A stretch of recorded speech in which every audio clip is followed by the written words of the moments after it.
तेजस्वी के समर्थन करने के बावजूद यादव आपके समर्थन में नहीं है। आप माने न माने, रितलाल और भाई वीरेंद्र ने खुलकर लल्लू मुखिया का समर्थन किया। इसके बाद तेजस्वी को ये बात कहनी पड़ गई कि भूमिहारों ने हमारी इज्जत बचा ली। समझिए, राजद से भूमिहार का अस्तित्व नहीं है, न होगा। उसके समर्थन करने न करने से क्या अनंत सिंह नहीं जीतते क्या? जो 10वां 12वां का लड़का जिसको वोट देने का भी राइट नहीं है अभी, वो घोषित करेगा कि समाज का नेता कौन है। हम राजद के पास एक प्रस्ताव रखते हैं, अगर राजद कहती है कि ठीक है हम भूमिहार का समर्थन लेने के बाद पहला मुख्यमंत्री तेजस्वी, उप मुख्यमंत्री किसी भूमिहार को, और दूसरे टर्म में मुख्यमंत्री एक भूमिहार को बनाने के लिए हम रेडी हो जाते हैं। उसमें मुखिया जी ने कहा कि राजद एक गटर है और लालू जी का नाम भी लेना पाप है। हम लोग जो परमेश्वरवादी हैं, जो मुखिया जी के विचारधारा को मानने वाले लोग हैं, वो आजीवन जब तक खून का एक कतरा रहेगा तब तक उनके सिद्धांतों से समझौता नहीं होने देगा। कि अगर नाम बताए तो चेन छोटा कर दिए जा रहे थे हम, वो लोग आज जय भूमिहार और जय परशुराम का नारा लगा रहे हैं। नमस्कार, मैं हूं सिंगादर्श और मेरे साथ आप देख रहे हैं बिहारी करेजा। बिहार में एक जाति आजकल खूब चर्चे में है। चर्चा में एमएलसी चुनाव में भूमिहार जाति जो है वो काफ़ी चर्चा में आया। जितना चर्चा में चुनाव नहीं रहा, उससे ज़्यादा चर्चा में यह जाति रहा। क्यों रहा ये आप लोग देखे ही होंगे पूरे दृश्य को। भूमिहारों ने अब खुलकर समर्थन करना शुरू कर दिया है राजद का, और एक नया समीकरण की बात चल रही है पूरे बिहार में, बीवाई समीकरण, भूमिहार यादव समीकरण। तरह तरह के कहावत, तरह तरह की बातें निकल के सामने आ रही है। अब उस पर बातचीत करने के लिए, इस पूरे मुद्दे पे बातचीत करने के लिए, बिहार के राजनीति से जुड़े तमाम मुद्दे पे बातचीत करने के लिए हमारे साथ अमृतांशु वत्स जी हैं। सबसे पहले तो स्वागत है आपका। नमस्कार, बहुत बहुत धन्यवाद आपका और आपके चैनल का। ये नया वाले समीकरण पे क्या कहिएगा? बीवाई समीकरण की बात चल रही है पूरे बिहार में। देखिए, इस समीकरण के बारे में हम टिप्पणी इसलिए नहीं करेंगे क्योंकि राजनीति है, यहाँ हर तरह का समीकरण हो जाए। लेकिन जहाँ तक बीवाई समीकरण अभी जो नया मुद्दा जिस तरीके से ट्रेंड में है, बस हम इतना ही आपको बताना चाहेंगे कि ये दो जो जाति है ना, ये दोनों एकदम बाइफरकेटिंग जाति है। ठीक है, दोनों एक नॉर्थ पोल एक साउथ पोल है, इनका मिलन नहीं हो सकता। आपको अगर विश्वास नहीं हो तो आपको एक चीज़ बताना, मतलब थोड़ा सा आपको ध्यान केंद्रित करना चाहेंगे कि एमएलसी का चुनाव हुआ, अभी जिस तरीके से आरजेडी के लिए कुछ जो कुछ परसेंट समाज के लोग इनके समर्थन में आए हैं और अपने आप को स्वघोषित नेता घोषित कर दिए हैं समाज का, जिनको 0.2% का भी समर्थन नहीं है, वो भी अगर समाज के नेता अपने आप को घोषित कर रहे हैं, उनके बारे में आपको कह रहे हैं। आप बताइए एक बात कि 5 टिकट राजद ने दिया भूमिहारों को, बहुत अच्छी पहल थी। राजद ने नहीं दिया, एक्चुअली तेजस्वी ने दिया। ठीक है, क्योंकि राजद क्या किया है वो तो आपको समझ में आ ही जाएगा।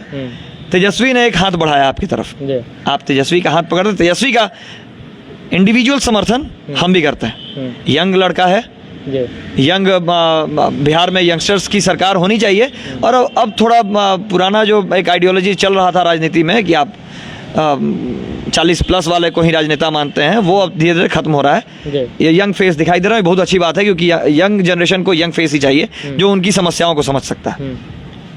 लेकिन आप एक चीज़ गौर किए होंगे कि आपने यहाँ पाटलिपुत्रा से टिकट मिला कार्तिक बाबू को, कार्तिक मुखिया जी को। मुजफ्फरपुर से एक टिकट मिला था शंभू जी को।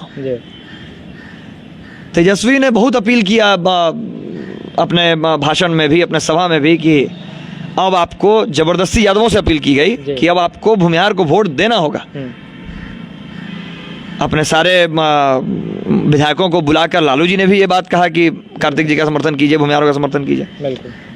कार्तिक जी कितने वोट से जीते हैं आपको पता है एमएलसी का चुनाव? बहुत कम अंतर, 180 वोट से। शंभू जी कितने वोट से हारे हैं आपको पता है? 4500 वोट से। 700-800 वोट ही आए। आप बताइए, 4500 वोट से वो आदमी हार गया है। 180 वोट से कार्तिक बाबू जीत गया। अब आपको हमको एक बात बताइए कि राजद ने अपील की, वो क्षेत्र जो दानापुर क्षेत्र है, मनेर क्षेत्र है, वो राजद का ही क्षेत्र है। उसमें रितलाल यादव और भाई वीरेंद्र दोनों थे। तेजस्वी की अपील करने पर राजद में भूमिहारों को जगह देने के बाद बताइए कि यादवों ने वोट दिया भूमिहार को? इस चीज़ को दिमाग में लेकर आंसर दीजिएगा कि यादवों ने वोट अगर दिया होता तो लल्लू मुखिया को जो वोट आया है उसमें एक भी भूमिहार का वोट नहीं है, अदर कास्ट का वोट नहीं है। लल्लू मुखिया को इकलौता मनेर और दानापुर विधानसभा ने, अब इस पूरे कंस्टिट्यूएंसी ने इतना वोट दिया कि मात्र 180 वोट से हारा है।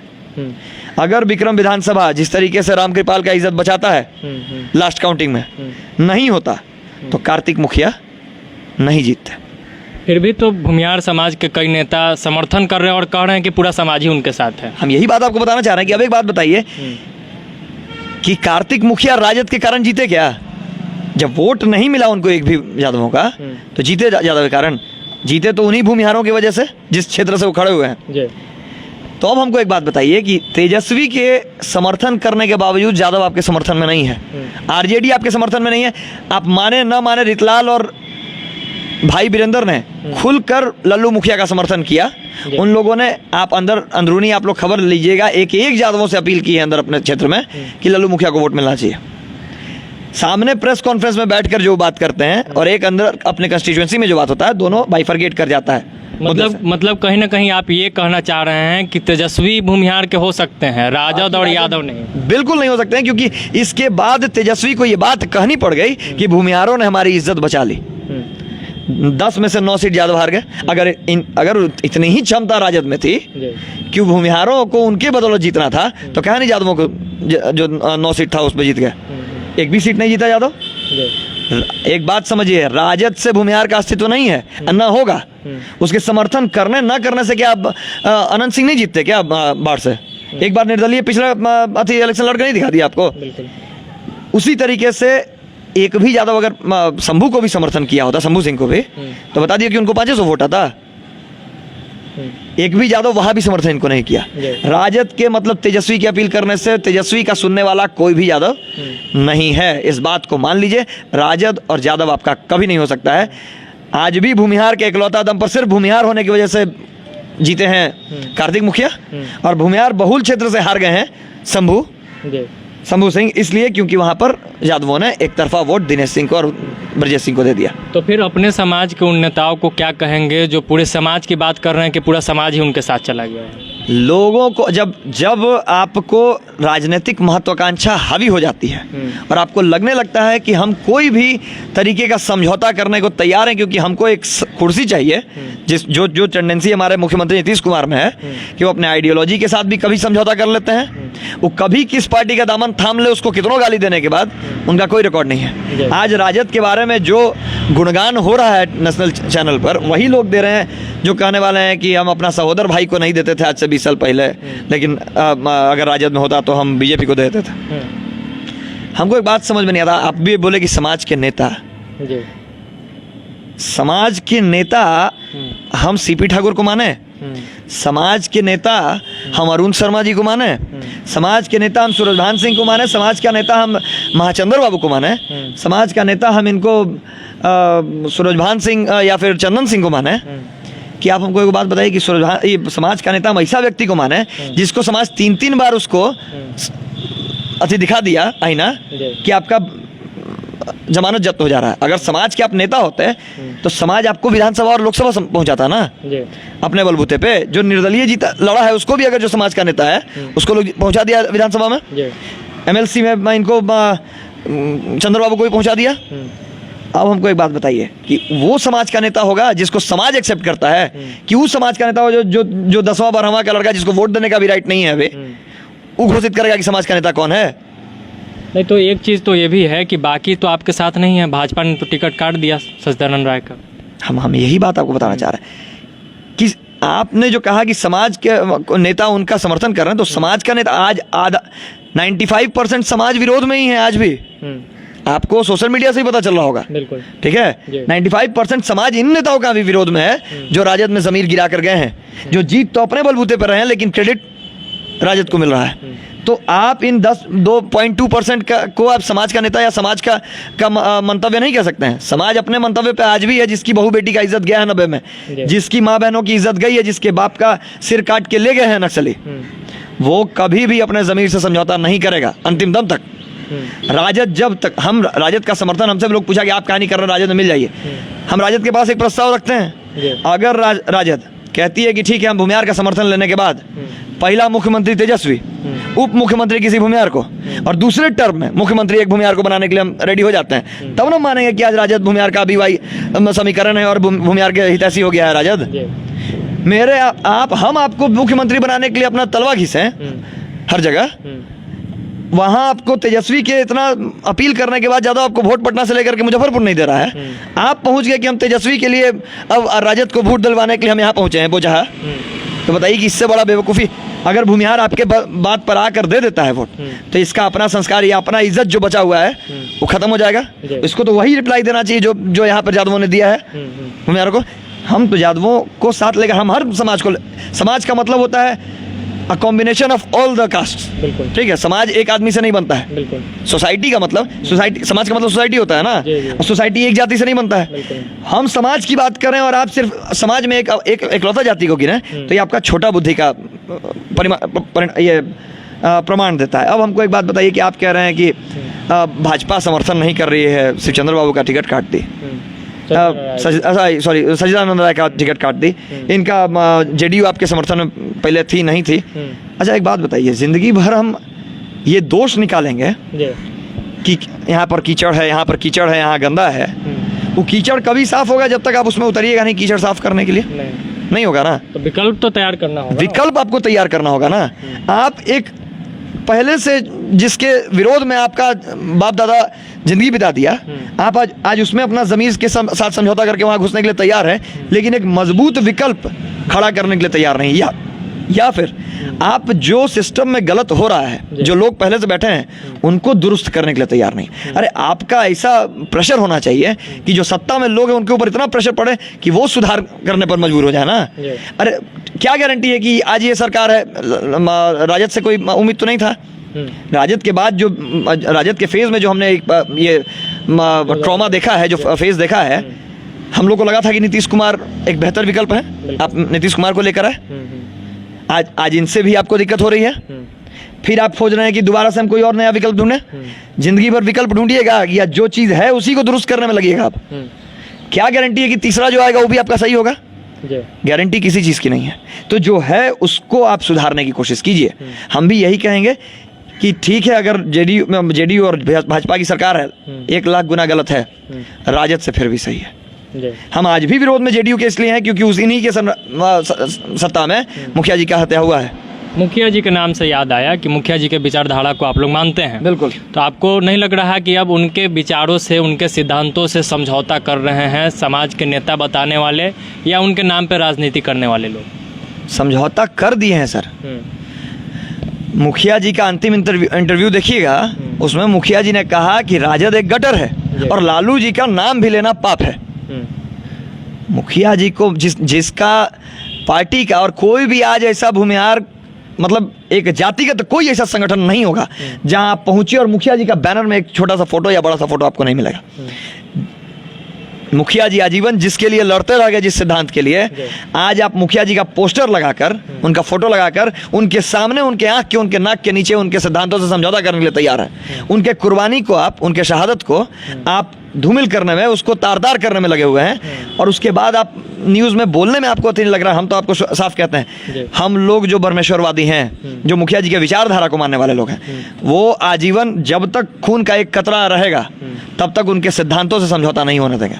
और इसीलिए आपको ये जो विरोध दिख रहा है राजद के ये जबरदस्ती का समर्थन में, वो जितने परमेश्वरवादी जिनके अंदर वो लाज बचा हुआ है, जिनके बाप दादाओं ने शहादत दी है, जिनके घर से कुर्बानियां हुई हैं इस बिहार को दोबारा से शांति व्यवस्था कायम करने में, वो कभी उस राजद जैसे पार्टी का समर्थन इसलिए नहीं करेगा जब तक उसमें गठबंधन में माले जैसा लाल सलाम का पार्टी रहेगा, जिसकी वजह से हमारी माँ बहनों की इज्जत चली गई, जिसकी वजह से ड्रोहिया जैसा नरसंहार हो गया, जिसकी वजह से सेनारी और 12 हो गया।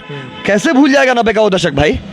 नरसंहार और हत्या बलात्कार तो अभी भी चल रहा है, फिर पुराने दौर में जाने की बात चल रही है क्या? नहीं, अभी वही चीज आपको दिखा रहे हैं कि जिसका समर्थन करने आप बोल रहे हैं ना, जिस पार्टी का, राजद का, उसी के गठबंधन में माले, हम अभी आपको वही बता रहे हैं। 19 सीट जीत कर आए हैं माले के विधायक पिछले विधानसभा में। और देखिए तांडव चालू हो गया अभी नधा का, एक आपको केस आपको साफ साफ दिखाई देगा, जिसमें एकदम ठीक वैसे ही नधा में सिर्फ इसलिए क्योंकि उस गाँव में 15 घर भूमिहार थे, एक जाति से इतना। आज आप कह रहे हैं कि राजद का समर्थन कीजिए जिसमें महादलित, दलित, यादव और मुस्लिम का ये गठजोड़ रहा है शुरू से, वो आपको देखना आज भी नहीं चाहता है कि देखिए कि नधा में सिर्फ मात्र 15 घर और एक कास्ट भूमिहार देखकर जितने भी महादलित, दलित जो गठबंधन के थे वो सभी ने उन 15 घरों को इतना ज़्यादा टॉर्चर कर दिया, लूट मार, यहाँ तक कि औरतों की इज्जत को, पुलिस का नेम्ड FIR है जिसमें पुलिस ने कही है कि औरतों की हमें गोली चलानी पड़ी, अन्यथा महिलाओं के साथ बलात्कार होने वाला था और हो जाता अगर हम गोली नहीं चलाते तो। रोकने के लिए कोई पूछने गया वहाँ? हम अकेले पूछने गए, कोई अभी तक गया? बताइए, समाज का जो नेता अपने आप को घोषित किए हुए है, नहीं, आपको तो मैंने देखा, उसके अलावा कोई गया? आज तक नहीं कोई गया है भाई, और ना कोई जाएगा। लोगों को कल परसों जब बुलाने पर लोग कहते हैं कि हमको 500 लोग का भीड़ वहां पर इकट्ठा कीजिए, तब हम आएंगे जब हम देख लेंगे कि भीड़ वहां पर इकट्ठा हो। ये बात पीड़ित परिवार को बोला जा रहा है। ये बात वहाँ जितने भी लोग वहाँ पीड़ित परिवार से संबंधी लोग हैं जो बुला रहे हैं लोगों को, पीड़ित परिवार को तो होश नहीं है। उसके पास मोबाइल तक उसका लूट लिया गया है, उससे बात हो सकता है किसी का? पैसा नहीं है। अभी तो किसी तरीके से समाज के नेता भले कोई रहे, लेकिन हमारे पहुंचने पर आज जो समाज के बुद्धिजीवी वर्ग हैं वो कम से कम उनके लिए आज कानूनी से लेकर के हर तरह का मदद करने के लिए तैयार हुए हैं। अब बताइए कि आप अगर 500 और 1000 आदमी अगर वो परिवार वो गांव एकत्रित कर ही लेगा समाज का, तो फिर आपको और हमको क्यों बुलाएगा भाई? क्या जरूरत है उसको? थम नहीं लेगा 1000 का पॉपुलेशन वहाँ, 1000 फॉरवर्ड का लड़का कमजोर है, 1000 वहाँ 500 और 2000 दलित और महागठबंधन के लिए वो लड़का लोग का तो हमसे यही कहना हुआ कि भैया अगर हम 1000 आदमी हो ही जाते तो ये चीज़ रुक नहीं गया होता। तो क्या राजनीतिक संरक्षण में सब कुछ हुआ है? सारा राजनीतिक, अरे देखिए कि आप 18 मार्च की ये घटना है जी। उन लोगों ने पुलिस के सामने हंसुआ बजाते हुए ये बात कही कि नरसंहार अभी होना चाहिए इन लोगों का। इतना तंग कर दीजिए, माले के 10 विधायक वहां पहुंचे, अपने समाज का एक भी नेता, हम फिर समाज का नेता कह रहे हैं। अब हो सकता है कि कुछ मानसिक विक्षिप्त लोग एक पर्टिकुलर व्यक्ति को लेकर आएंगे कि वही समाज का नेता है। चंदन भाई हैं नवादा के सांसद, अच्छा कांटेक्ट है, अच्छा पड़ोसी है हमारे, बढ़िया बचपन से हमारा कांटेक्ट रहा है। हम उन पर एलिगेशन लगा रहे हैं। नवादा के सांसद, ठीक है अभी सुरभानदा का तबीयत खराब चल रहा है, लेकर चल रहे थे, लेकिन जो उनका मौलिक जिम्मेदारी है उस क्षेत्र से गुजर के नवादा हो जाते हैं, अभी तक सांसद होकर नहीं पहुंचे। अभी तक एक भी नेता, एक भी सांसद, एक भी विधानसभा विधायक, एक भी MLC अभी तक नदहा नहीं पहुंचा है उस परिवार का हालचाल लेने के लिए, जबकि 10 विधायक वहां 10 दिन कैंप किए माले के। उन्होंने पूरे के पूरे गांव को पार्टी ज्वाइन करा दिया माले, झंडा लेकर चल रहा है पूरा गांव। और जो पीड़ित परिवार है उससे पुलिस का प्रोटेक्शन हटा लिया गया है। पुलिस का कहना है कि हम लोग खुद चोटिल हो गए हैं, 4 लोगों का सिर फटा है, एक पुलिसकर्मी का हाथ कट गया है। इसको बचाने में फिर भी पुलिस से संभाला नहीं गया उपद्रव अंतिम समय तक। जितना लूटना था उन लोगों ने लूट लिया, जितना को मारना था उन लोगों ने मार लिया, जितना सामान वहां से उठा के ले जाना था, जितना बर्बादी करना था उन लोगों ने कर लिया। पुलिस से कंट्रोल नहीं हुआ और उसके बाद भी अभी तक कोई नहीं पहुंचा, इसलिए क्योंकि वहां उनकी इतनी आबादी है, कहीं हम गए और हमारे जान को भी खतरा ना हो जाए। वहाँ का भूमिहार पलायन करने पर लगा हुआ है। वहाँ से बार बार हमको अपना ट्रिप कैंसिल करके उत्तराखंड का 42 दिन का ट्रिप आना पड़ गया 22-20 दिन में, कि वहाँ पर अभी भी कोई नहीं पहुँचा। हम बिहार में अपील करते रहे सभी से, ऐसा नहीं है कि मैसेज लोग तक नहीं पहुँचता है हमारा, लेकिन कोई नहीं पहुँचा, ये कहते हुए कि वहाँ पर हम SP से बात कर लिए हैं, DM से बात कर लिए हैं। SP गाँव में जाने के लिए अभी तक तैयार नहीं हुए डर से। आप SP से बात कर लेना मुख्यालय बैठ के, हैं? SP साहब भी नहीं पहुँचे, SP साहब नहीं पहुँचे हैं अभी तक घर, डर से नहीं पहुंच रहा है कोई पुलिस वाला वहाँ। कहे तो कि इन लोगों को सिक्योरिटी दिया हुआ तो हटवा दिया गया। पॉलिटिकल प्रेशर इतना ज़्यादा है, क्यों? अब पॉलिटिकल प्रेशर क्यों नहीं बनेगा भाई? उसके तरफ का सारा नेता पप्पू यादव जैसा आदमी पहुंच जाता है। गठबंधन में ही है ना, खाली आपके यूनिवर्सिटी में भी गठबंधन में है AISF और जाप। गठबंधन में होने की वजह से पप्पू यादव वहाँ पहुँच जाते हैं, वहाँ माले का सारा विधायक पहुँच जाता है, लेकिन अपने समाज का एक टुटपुंजिया नेता भी वहाँ मतलब झांकी मारने नहीं जाता है। इसलिए कहा कि वहाँ जाएंगे तो वहाँ पर लोग की संख्या 10 है, तो हमको कौन वहाँ पर इज्जत होगा? जब तक हमको 500 लोग जयकारा लगाने वाले नहीं मिले तब तक हम पहुँचेंगे तो हमारा कोई वैल्यू नहीं है, और वहाँ हमसे हमको वोट भी नहीं मिलना, 10 घर हमको वोट दे क्या करेगा? यही मानसिकता समाज को आज बर्बाद कर रही है और लोग ठेकेदार बने हुए हैं। और उसके बाद मुखिया जी, आज बताइए कि मुखिया जी अगर होते, देखकर बहुत खुशी हो रहा होता ना उनको, जिस चीज़ के लिए जो कुर्बानी देकर बिहार को एक जगह पर पहुंचाए थे कि आप और हम आज सर उठाकर इंडिपेंडेंटली जी पा रहे हैं बिहार में, कि आपको नाम बताने में पहले शर्म लगता था कि अगर नाम बताया तो 6 इंच छोटा कर दिए जा रहे थे हम। वो लोग आज जय भूमिहार और जय परशुराम का नारा लगा रहे हैं, जिस मुखिया जी की वजह से। आज उस मुखिया जी को भी गाली देने में वो 1 मिनट नहीं लगाता है, उस पर्टिकुलर नेता का अंधभक्त लोग। हमने ये चीज़ अपने आँख से देखा है कि मुखिया जी को किसी अभी समाज के ही एक स्वघोषित नेता के भाई ने गाली दिया था ना, कि मुखिया को इसी समाज के स्वघोषित नेता के कारण लोग जान रहे, नहीं तो मुखिया को कोई नहीं जानता। ऑडियो वायरल हो गया था। जी। अच्छा, एक सवाल इसी पे आता है कि आपको नहीं लगता कि बिहार में एक तरफ शिक्षा का हाल बेहाल, स्वास्थ्य का हाल बेहाल, महंगाई चरम पे, और दूसरे ओर नौजवानों को जातीय राजनीति में धकेला जा रहा है? कोई एक स्वयंभू नेता आता कहता है कि मैं फलाने जाति का नेता हूँ, कोई आके कहता है मैं फलाने धर्म का नेता हूँ, और लोग उसके पीछे जय जयकार लगा रहे हैं। यही बात हम समझा रहे हैं कि अगर हमारा युवा वर्ग अभी नहीं समझाना, आपके पास मुद्दा शिक्षा है। पटना यूनिवर्सिटी का हाल देख रहे हैं, पूरे बिहार का एक लौता ऐसा यूनिवर्सिटी था जिस पर पूरा बिहार अनडिवाइडेड, बिहार हम बात करेंगे, झारखंड, उत्तर प्रदेश का कई रीजन इस पर गर्व करता था। इस ऑक्सफोर्ड ऑफ द ईस्ट का संज्ञा दे दिया गया था आपको पटना कॉलेज को। आज पटना कॉलेज की स्थिति यह है कि वहाँ डर से स्टूडेंट क्लास करने नहीं जा रहा है, क्लास ऑनलाइन कराया जा रहा है। ये स्थिति है शिक्षा व्यवस्था की। यही जेडीयू का, और देखिए, निंदा अगर डेमोक्रेसी में गलत का नहीं होगा, हम निंदा करें इसका ये मतलब थोड़ी है कि आप राजद ज्वाइन कर लीजिए। विपक्ष और पक्ष क्यों बनाया जाता है सरकार में? इसलिए कि उसकी गलतियों को आप संभालें। आपको डेमोक्रेसी में आवाज़ उठाने का हक क्यों दिया गया है कि जो गलती हो रही है उसके खिलाफ आप आवाज़ उठाइएगा, तो वहाँ तक अगर आवाज़ पहुँचती है तो उसमें सुधार किया जाएगा। शिक्षा मंत्री को हम तो कहेंगे कि इस्तीफा दे देना चाहिए।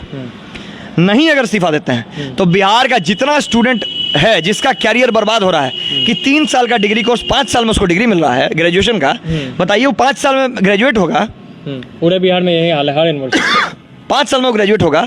उसके बाद वो जब तक उस ग्रेजुएशन का उसका उम्र खत्म होगा तब तक उसका नौकरी का उम्र खत्म हो जाएगा, उम्र पूरा होगा तब तक। जनरल होगा तब तो उसको बहुत ज़्यादा दिक्कत है, उसको तो एज रिलैक्सेशन भी नहीं है। आपको EWS में भी एज रिलैक्सेशन नहीं है। अब हमको एक बात बताइए, एक तो 10% किसी यूनिवर्सिटी में मिल नहीं रहा है इसको। मगध यूनिवर्सिटी जैसा यूनिवर्सिटी मना कर देता है कि हम नहीं देंगे EWS। कर्नाटक हाईकोर्ट ने कह दिया कि AIPMT में भी हम EWS को नहीं मानेंगे। अब हमको एक बात बताइए कि जहां आपको 5 साल में डिग्री कोर्स कीजिए और एज भी खत्म हो जाए, उसके बाद नौकरी नहीं मिले, तो बेरोजगारी का ये आलम जो है ये तो खुद यहाँ का सरकार तय किया हुआ है ना। पहले पलायन का काम राजद ने किया और अब इस सरकार ने कहे तो कि प्राइमरी एजुकेशन लालू जी ने चरवाहा विद्यालय खुलवा कर बर्बाद कर दिया था, और सेकेंडरी एजुकेशन नीतीश जी के काल में पूरी तरह पूर्णतः ध्वस्त हो गया। जो 12वीं के बाद सबसे ज़्यादा 12th होता है स्टेट के अंदर, 12th के बाद ही बच्चों को कॉलेज बाहर भेजा जाता है। हर पेरेंट्स का एक ये होता है कि 12th तक हम अपने बच्चों को अपने साथ रखें, और 12th तक कॉलेज। आपको पता है कि पटना यूनिवर्सिटी का स्टाफ्स को सैलरी कितने दिनों से नहीं मिला है, नए रिक्रूट नहीं मिल पाता है। क्यों? क्योंकि आपके पास बजट नहीं है। ऑटोनोमस बॉडी होने के बावजूद इसको पैसा नहीं, फंड नहीं हो पाता है, सरकारी फंड इसको नहीं मिल पाता है, रिक्रूटमेंट नहीं हो पा रहा है इतने दिनों से, आज तक नया रिक्रूटमेंट एक भी परमानेंट वैकेंसी नहीं हुआ है। क्यों होता है ऐसा? 12वीं तक का जो शिक्षा सबसे ज़्यादा स्टूडेंट जहाँ एडमिशन लेते हैं उस चीज़ को आपने ख़त्म कर दिया। जब तक 12th था पटना यूनिवर्सिटी में, 12वां इंटर का पढ़ाई जब तक होती थी, तब तक पटना यूनिवर्सिटी का एक स्टेटस याद होगा आपको 2010 तक, और 2010 के बाद पटना यूनिवर्सिटी का डिटेरियोरेशन आपको याद है, या अभी तक देख रहे हैं कि 12th इंटर हटा, लोगों ने एडमिशन लेना वहाँ कम कर दिया। जब बच्चे ही नहीं आएंगे, आपके क्लास में कितने बच्चे आते होंगे? 30-35 पटना यूनिवर्सिटी के अंदर। अब बताइए कि जहाँ बच्चे फीस ही नहीं आएगा, कॉलेज को फंड ही नहीं आएगा, आपको सैलरी किसको देगा? ऑटोमेटिक है कि वहाँ अच्छे टीचर्स वहाँ ना जाके यूनिवर्सिटी भाग रहे हैं। ए ग्रेड पटना यूनिवर्सिटी को मिले हुए अब लगता है कि 10 साल होने वाला है जी।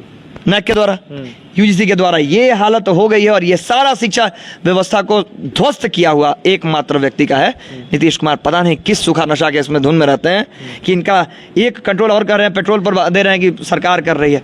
आप तो एक तो यहाँ से टैक्स का सिस्टम खत्म, एकदम ध्वस्त कर दिए एक शराबबंदी करके, जो एक्साइज के माध्यम से सबसे ज़्यादा आपको टैक्स मिलने वाला था, इनडायरेक्ट टैक्सेस, वो तो एकदम एक तरफा खत्म हो गया।